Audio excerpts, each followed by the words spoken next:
இன்றைய நம்பிக்கையின் வார்த்தை: மலைகள் விலகினாலும் பர்வதங்கள் நிலைபெயர்ந்தாலும் என் கிருபை உன்னை விட்டு விலகாமலும் என் சமாதானத்தின் உடன்படிக்கை நிலைபெயராமலும் இருக்கும். ஏசாயா அதிகாரம் 54:10. உங்களிடம் யாரும் அன்பு காட்டவில்லை என்று நினைக்கிறீர்களா?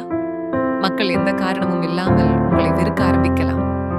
இருப்பினும் கடவுளின் அன்பு ஒருபோதும் மாறாது. மனிதனுடைய அன்பை விரும்புவதை நிறுத்துங்கள். மாறாக உங்கள் கவனத்தை இயேசுவின் மீது வைத்து அவரை உங்கள் வாழ்க்கையின் அன்பராக ஆக்குங்கள்.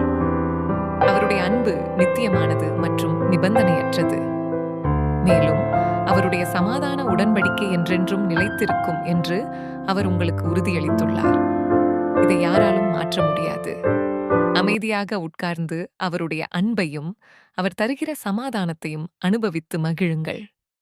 ஜெபம். கர்த்தராகிய இயேசுவே, உமது நிபந்தனையற்ற அன்புக்கும் எனக்கு நீர் தருகிற சமாதானத்திற்கும் உமக்கு நன்றி செலுத்துகிறேன். ஆமேன்.